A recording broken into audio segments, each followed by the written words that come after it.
Skip Bayless here. I want to tell you about my podcast, The Skip Bayless Show.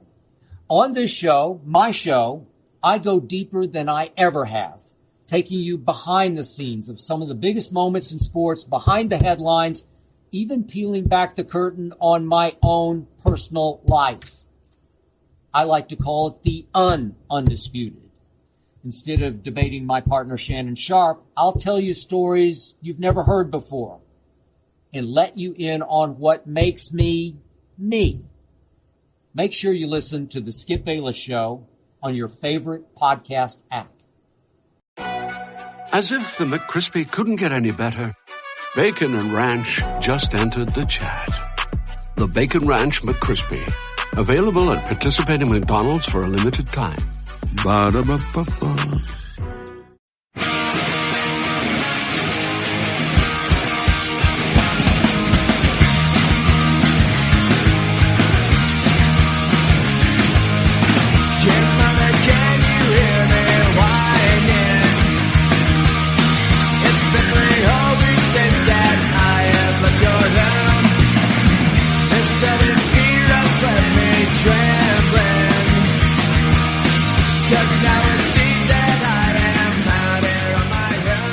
Ahoy, ahoy, welcome on board the Viking ship as we are Purple Mafia. We are available on the sportstuff.com and iTunes and maybe MediaFly, maybe not, but we are ready to rock and roll here with Purple Mafia. This is episode number 4. It is the 1st of June, well, what's left of it anyway, in the year 2008. And it's great to be here once again, and we are ready to get things rocking and rolling. Again, I thank all of you out there for downloading, and I'm very pleased with the momentum this show is riding right now. I'm very happy. Keep listening to this show. Keep bringing in your friends. Come on, Purple friends. Let's get on board this Viking ship, as this ship is moving forward and upward to a division championship this year, in my opinion, and I'm sure many others out there. Now, again, we're available on thesportstuff.com as well as NFLspot.com. And welcome on board, NFLspot.com members. Great to have you on board. I hope you keep listening, and again, continue to tell your friends. And again, thank you again, Jay Hutch. You are the best, along with Dylan, of course, who is absolutely the best. As without him, there is no Purple Mafia, there is no Paladino Live, and there is no Paladino Joey. Now, on the sportstuff.com, we have a message boards, and they are available. There is a button in the upper right-hand corner on the sportstuff.com. Simply click on that. There should be some buttons somewhere asking you to sign up, and please do. It is 100% free and 100% fun. As on there, you can talk sports with all of us, and there's also room for other topics, including video games and just about anything else. Even if you want to talk politics, as it is a political year in the year 2008, so check her out. Also, one quick deal, we do have a call-in line. It is 916-912-4263, 916-912-4263. It is a voicemail, once again, as simply you address the show that you are calling. Say, I'm calling for Purple Mafia, and then make your opinion, comment, whatever. Leave your name, and if you like, say where you're from. So, like, if you're John from Green Bay and your quarterback sucks, okay, yeah, go ahead and say that. If you want to tell us that here on Purple Mafia, we'll be very glad to air you here on the show. Also, real quick, we do have a MySpace for Purple Mafia. It is myspace.com/Purple Mafia 28. myspace.com/Purple Mafia 28. Add me, and let's interact on there also. Now, as we're about to get into the actual show here, a real quick deal. Also, I do have a Yahoo. It is Paladino Live. That's right, Paladino Live. One word, along with AIM, the same deal. One word, Paladino Live. Add me. We can interact on there as well. We can become buddies on here. That'd be great. The more the merrier. Now, today we're going to talk about 3 major topics. Now, Ray Edwards made a pretty silly prediction, really silly prediction for one. Erasmus James released, so 2 defensive ends there in the conversation, and then there's a cool Gus Frerotte article, which also a little talk about Erasmus James and some talk about Tarvaris Jackson, along with Gus Frerotte. So with that, we're going to take a quick break, and we're going to hop right on into some topics. What's up, listeners? This is Farzine. I am the host of the Chiefs End Zone Show right here on thesportstuff.com, where we cover the Kansas City Chiefs, give our opinions, and go deep inside with the Kansas City Chiefs right here only on thesportstuff.com. We encourage you Chiefs fans, you loud Chiefs fans out there, to get on the show, voice your opinions, get on our boards, and talk with us. All listeners, including Bronco fans, are allowed in our show. So be sure you check out the Chiefs End Zone Show right here on thesportstuff.com with me, your host, Farzine.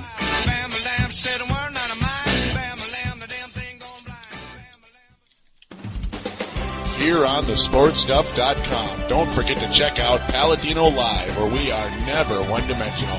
We'll focus mainly on Minnesota sports, but we'll venture into other teams and other topics as well, including old-school video games. We're available here on thesportstuff.com. Click Palladino Live, or also catch me on iTunes. Simply search for Palladino Live and listen, because we're worth it. And we are back here on Purple Mafia. Once again, this is episode number 4, recorded on June 1st. And now we are going to get right into the nitty-gritty. Now, Ray Edwards, the defensive end for the Minnesota Vikings, as I mentioned multiple times, that we expect him to have a pretty good year, because you have Jared Allen to worry about, you have Pat Williams to worry about, you have Kevin Williams to worry about. So Ray Edwards, who's a solid player, not a great player, but a solid player, should have an opening to do some damage, to get, 8 to 10 sacks, right? Well, no. Not according to Ray Edwards. He thinks, he made a prediction. Ray Edwards made a prediction that he is going to top Michael Strahan's record of sacks. I believe it was 22.5 sacks in a season. Now, of course, the last sack that he got on Brett Favre was a complete crock, where Brett Favre literally took a dive and Strahan touched him. But still, that's beside the point, as the other 21 or whatever, you could say, they were pretty legit sacks by Mr. Strahan. Ray Edwards, I'm really happy you have some bravado coming into the year, and you're saying that as a compliment to the rest of the guys, also saying that, hey, they're so good that, I'm going to be wide open and stuff. 22.5 sacks, Ray? Come on, man. Come on. That's ludicrous, okay? I know John Kitna last year, I made fun of him the whole year until it got to a point where it was just like, it was boring. It was so, unlikely to happen. It was boring. Now, when John Kitna made that retarded prediction, retarded prediction, that he's going to throw 50 touchdown passes because he has such great receivers and such. Now, 50 touchdown passes by John Kitna, when no quarterback in the history of the National Football League, until Tom Brady, of course, last year, had thrown 50 touchdown passes. So John Kitna is suddenly going to do it with the Detroit Lions. The Detroit Lions? No. Now, that's just as ludicrous. Ray Edwards saying he's going to have the all-time sack record on a team with the Vikings. Now, the Vikings have had decent history with, a defensive line. Yeah, in the 70s. In the 70s, you had Carl Eller. You had, Jim Marshall. You had Alan Page. You had Gary Larson. But now, I'm not saying the Vikings didn't have some good defensive linemen like Chris Dolman and such, and Henry Thomas and John Randall. But they didn't set sack records. No, actually, they really didn't, did they? Oh, and Bruce Smith didn't set records either for the Buffalo Bills, or how many others? Lawrence Taylor, linebacker. He wasn't a defensive end, but still he's that kind of player. For the New York Giants and such. But back in the day.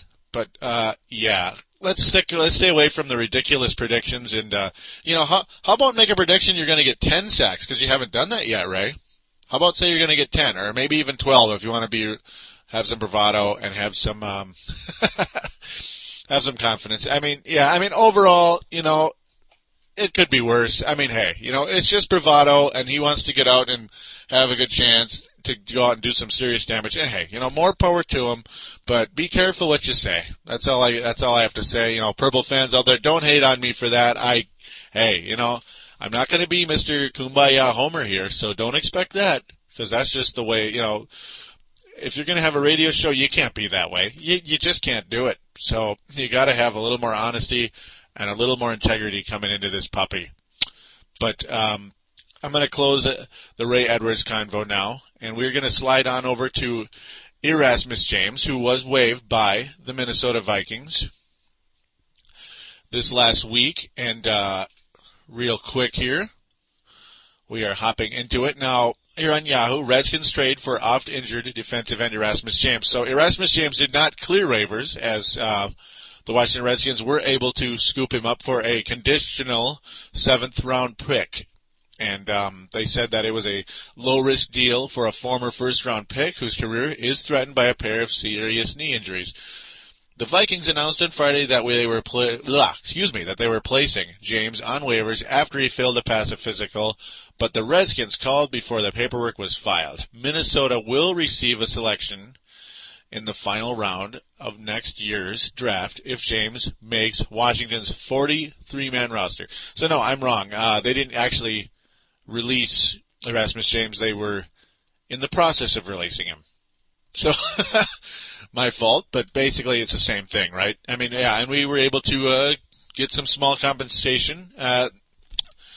It's just another Minnesota Vikings first-round pick that didn't work out. And those were all in the 2005 draft. 2005 draft was not a pretty draft for the Minnesota Vikings. Troy Williamson, we got a 7th-round pick for him. And or was it a 6th? I'm beginning to get screwed up in the head. I think, it was 7th.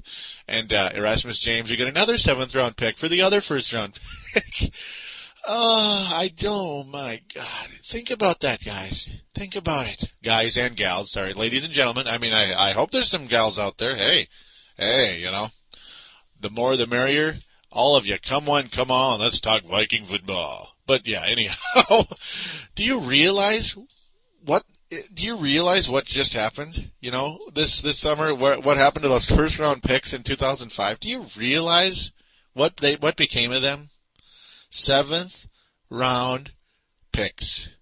7th-round picks. It's just looking at that is, it's just absolutely mind-boggling. I hate to say it. I hate to be negative, but that is beyond belief. And we almost didn't have anything for Erasmus James until the Washington Redskins wanted to make a small end move. And hey, you know what? The Washington Redskins there, hey, you're taking a flyer on someone that just might, 1 in a million chance, work out. Just might work out. And as most 7th-round picks are the same thing. So, hey, and just watch. With our luck, Erasmus James will be a Pro Bowler 2 years from now. Just you watch. Wouldn't that be our luck? And no, I didn't predict it. Okay? No, I didn't. So if he becomes a Pro Bowler, I did not predict it. I'm not going to come out and brag saying that I'm a smart guy predicting, I was the only one that believed in him. No, nobody believes in Erasmus James until something happens and the Redskins are taking a shot. Just like, hey, why not? It's just like in fantasy football and you pick up Ricky Williams. That's pretty much what you're doing. So that's the deal. Now, a real quick quote here, or not quote, but here as we go. Continuing in the article, James was the number 18 overall pick in 2005 and had 4 sacks as a rookie, but tore a ligament in his left knee in week 2 of the 2006 season. He played sparingly last year before re-injuring his ACL in week 13. So yeah, injuries are not, injuries are not something you can help, but when they were talking about Erasmus James really didn't provide effort in the over the last year and a half or so, that tells you something. It means he really doesn't really have the mindset to be a big-time NFL player. Now, with the Redskins, James will be reunited with defensive line coach John Palermo,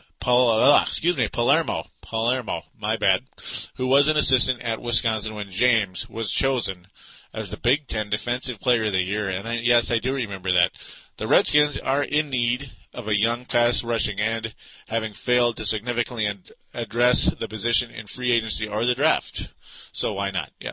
The quote here, he is young, talented, and has a great deal of potential, Executive Vice President Vinny Serrero said. The Redskins also released undrafted rookie defensive end Dorian Smith. So now the Vikings will pick him up, and both of them will be Pro Bowlers. Just you watch, folks. Just you watch. You heard it here first. You're gonna hear now. So I hope for Erasmus James' sake, sure. I hope he works out. You feel bad for anybody who's drafted that high and it doesn't work out, but I'm not counting on it. Of course not. Of course not. Now, real quick here, as there's one last bit of information here, getting into the Gus Frerotte. There's a Gus Frerotte article in the Pioneer Press, as they are a publication here in the Twin Cities, of course, besides the Star Tribune. Now, the headline is Report. Minnesota Vikings quarterback Gus Frerotte looks the part. Yeah, I love how they say that, report, like as if that's some type of big news. Well, I hope Gus Ferrotte's going to work out. It says the Vikings went through Wednesday's organized team activities without quarterback Tarvaris Jackson, who was given the day off to go home to Jackson, Mississippi to take care of a personal matter, according to Brad Childress. Interesting. Running back Adrian Peterson was in Houston for the same reason, but Childress said both players are expected back for today's final practice, which is closed to the media. That was on the 29th of May. So, of course, it's a past article. But, with Jackson gone, Gus Frerotte ran the first team. He said it was a good opportunity to further familiarize himself with the Vikings' West Coast offense. It's just getting the reps, period, he said. Well, yeah. Frerotte said he has enjoyed working with Jackson and has been impressed with his physical ability and willingness to listen. So now that's good. Tarvaris Jackson is a very athletic individual, and that is what he has going for him. He's got athleticism and he's got a great arm. So now he needs to work on the accuracy and the game decisions. That's the only problem missing from Tarvaris, but we'll see. If it does work out, spectacular. Even if it works out a little bit, his physical abilities could help it out. Could really help out his dealie there. Now, here's another quick comment from Gus Frerotte. He's really done well out there, Frerotte said. He knows this offense, and he knows what the coaches want. I think it's going to be a great relationship. That's good. Childress said that relationship is still developing, but he likes what he's seen of his new veteran backup. Childress' comment, he's everything I thought he'd be. He's got a very good presence about him, and the thing you always ask yourself is the arm still alive? I see him snap off every throw he needs to make, so I don't have a question about that. Huh? I see him snap off every throw he needs to make, so I don't have a question about that. Really? Yeah, Brad Childress makes some comments that make you kind of roll your eyes a little bit. I hope you signed. I hope you did some research on that before you signed Gus Frerotte, Brad. I would hope so, but no. I just had to make that little needle there. But ultimately, I mentioned Gus Frerotte several times going into the off season, and Gus Frerotte was a stabling presence for Dante Culpepper, and I could see that happening for Tarvaris Jackson. Now, will Gus Frerotte be as dependable on the football field, ladies and gentlemen, as he was during 2003 and 2004 when Dante Culpepper was in fact hurt? Very hard to say, as he struggled the last couple of years with a less than good numbers. So, that's obviously yet to be seen. You got John David Booty, who, in an interview on the Chiefs End Zone show, which, yeah, check that out, by the way, as that'll be, I believe, episode 70 when it's released. Episode 70, Palladino Live host me, Palladino Joey, is with Farzine and Thomas. Thomas also has a Cleveland Browns podcast on thesportsfans.com. So, yeah, Thomas, by the way, my goodness, do you have some football knowledge. Oh, if you're listening, boy, you are good. As is Farzine, by the way. Farzine, definitely check both of those guys out. And that was a lot of fun in that interview. I was a little shaky at the beginning. I don't know what. I was a little bit off my game because I've been working really hard, and it's just been a difficult week for me. So I apologize for my crappy start to that interview, but I eased in and things got better. Now, also, super quick, there is another podcast that is about to debut. It is the Green Bay Packers. The Green Bay Packers. And guess what? Me and this guy are going to get along just fine, too. There ain't going to be any hate going on between me and him. He is a Schmitty dog on AIM. He is a, pretty cool guy. I did an interview with him as well on his very first podcast ever, which will debut tonight or tomorrow. It is called The Cheese Nation here on thesportstuff.com, and I really enjoyed doing that interview with him. He's a good kid. Really did. And just thought I'd get that out there and keep up the good work. Now, real quick here, in the final word section, we get into Erasmus James again real quick about Childress. Now, final word, Childress didn't have much to say about the decision to part with defensive end Erasmus James, who was traded Tuesday to Washington for a conditional 7th-round choice in the 2009 NFL Draft.